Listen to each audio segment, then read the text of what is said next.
Shalom. First and foremost, I want to give all praises, honor, and glory to Yahweh, Bahasham, Yahweh Shai, Bahasham, Rechak Wadash.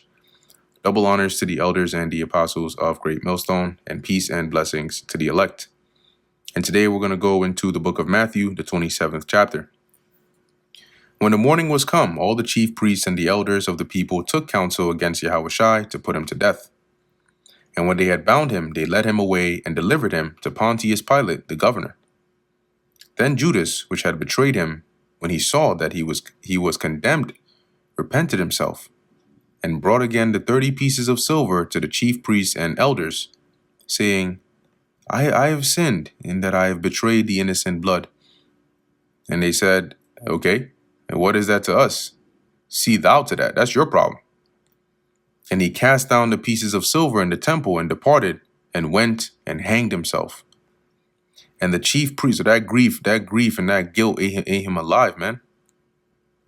And the chief priest took the pieces of silver and said, it is not lawful for to put them into the treasury, because it is the price of blood. Right, that's the amount they paid for the blood, right, for somebody's life. Judas literally sold out Yahweh Shai. And they took counsel and bought with them the potter's field and to bury strangers. So they went and bought a field of land and used it as a burying place for foreigners. Wherefore, that field was called the field of blood unto this day. Then was fulfilled that which was spoken by Jeremiah the prophet, saying, Jeremiah, and they took the 30 pieces of silver, the price of him that was valued, Yahweh Shai, whom they of the children of Israel did value, and gave them for the potter's field as the Lord appointed me. So they used that money to buy that potter's field. And Yahweh Shai stood before the governor, and the governor asked him, saying, art thou the king of the Jews? And Yahweh Shai said unto him, thou sayest. And when he was accused of the chief priests and elders, he answered nothing. Then Pilate said unto him, hearest thou not how many things they witness against thee? And he answered him to never a word, so he didn't even say anything. Insomuch that the governor marveled greatly. Now at that feast, the governor was wont to release unto the people a prisoner whom they would. So usually that was what he would do. He would release a prisoner unto them. And they had then a notable prisoner called Barabbas. Therefore, when they were gathered together, Pilate said unto them, whom wilt ye that I release unto you, Barabbas, or Yahweh Shai, which is called the Anointed? For he knew that for envy they had delivered him. That is, Yahweh Shai, they ended because the chief priests and scribes envied him, they brought him here because they wanted to put him to death. When he was set down on the judgment seat, his wife sent unto him, saying, have thou nothing to do with that just man? For I have suffered many things this day in a dream because of him. So she's like, do you better leave that man alone. The things that I saw in this dream last night, he is not good news, man. Leave him alone. But the chief priests and elders persuaded the multitude that they should ask Barabbas and destroy Yahweh Shai. The governor answered and said unto them, whether of the twain will ye that I release unto you? They said, Barabbas. Pilate saith unto them, what shall I do then with Yahweh Shai, which is called the Anointed? They all say unto him, let him be crucified. And the governor said, why? What evil hath he done? But they cried out the more, saying, let him be crucified. When Pilate saw that he could prevail nothing, but that rather a tumult was made, he took water and washed his hands before the multitude, saying, I am innocent of the blood of this just person. See ye to it. Then answered all the people and said, his blood be on us and our children. Oh my gosh. I mean, damn. You slew an innocent man and said, let his blood. So they just accepted the guilt upon them and their children. Then released he Barabbas unto them. And when he had scourged Yahweh Shai, he delivered him to be crucified. So when they whipped him and they beat him, then they sent him to be crucified. Then the soldiers of the governor took Yahweh Shai into the common hall and gathered unto him the whole band of soldiers. And they stripped him and put on him a scarlet robe, because they were going to mock him, right? Since he was called the king of the Jews. So they put on him like a scarlet robe, which is to be like an expensive robe. And they plaited a crown of thorns and put it upon his head to represent a crown, and a reed in his right hand to represent a scepter. And they bowed the knee before him and mocked him, saying, "Hail, King of the Jews!" And they spit on him and took the reed and smote him on the head. Imagine that. A crown of thorns pressed into your head, and then they hitting it with a reed. And after they had mocked him, they took the robe from off him and put his own raiment on him and led him away to crucify him. And as they came out, they found a man of Cyrene, Simon by name. Him they compelled to bear the cross. So he carried Yahushua's cross on which they would crucify Yahushua. And when they were come onto a place called Golgotha, which is, I believe it means skull. That is to say, a place of a skull. They gave him vinegar to drink, mingled with gall, and when he had tasted thereof, he would not drink. And they crucified him, and parted his garments, casting lots, that it might be fulfilled which was spoken by the prophet. They parted my garments among them, and upon my vesture did they cast lots. And sitting down, they watched him there, and set up over his head his accusation written, "This is Yahushua, the King of the Jews." Then were there two thieves crucified with him, one on the right hand and another on the left. And they that passed by reviled him, wagging their heads, and saying, "Thou that destroyest the temple and buildest it in 3 days, save thyself. If thou be the Son of God, come down from the cross." Likewise also the chief priests, mocking him with the scribes and elders, said, "He saved others, himself he cannot save.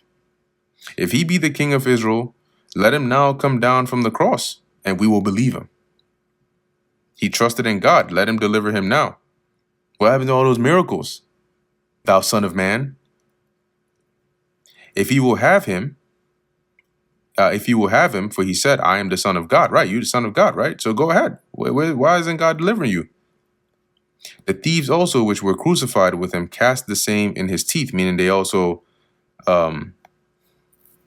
as it says here in NLT, they ridiculed him the same way, which it doesn't mention here in the book of Matthew, but in the book of Luke, it goes into a bit more detail how, it's mainly, I think the one of his sides, whether it was right or his left, that was ridiculing him more so, and the other one was not so much. Now from the 6th hour, which is about 12 noon, there was darkness over all the land unto the 9th hour, which is about 3 p.m. And about the 9th hour, Yahushua cried with a loud voice, saying, "Eli, Eli," or in the Hebrew, "Alayah, Alayah," which means, my God, my God. That is also the Hebrew name of Elijah. "Lama sabachthani," that is to say, my God, why hast thou forsaken me?" Some of them that stood there when they heard that said, "This man calleth for Elias." And straightway one of them ran and took a sponge and filled it with vinegar and put it on a reed and gave him to drink. And the rest said, "Let be.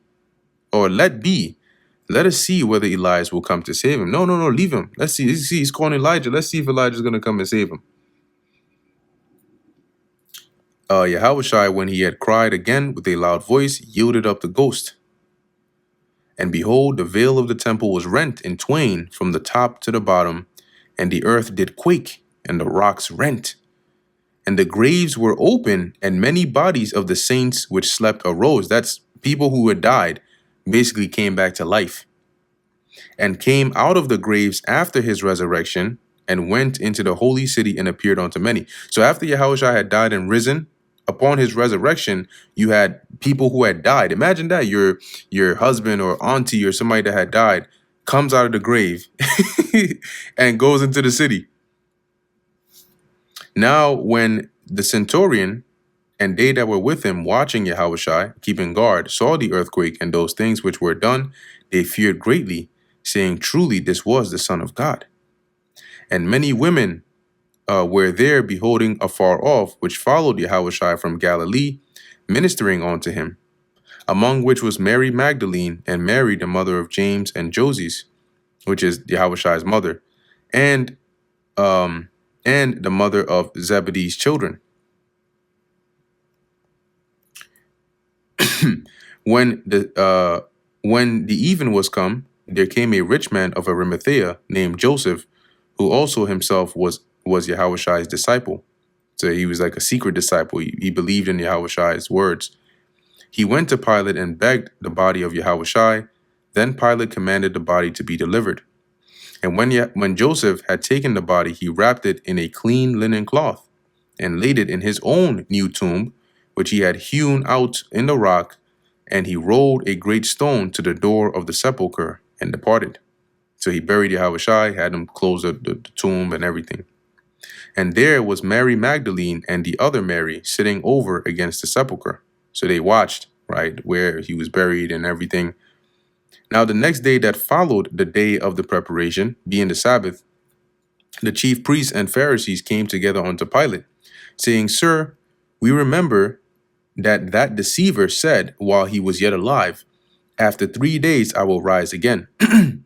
Command therefore that the sepulchre be made sure, so let it be guarded until the 3rd day, lest his disciples come by night and steal him away, and say unto the people, He is risen from the dead.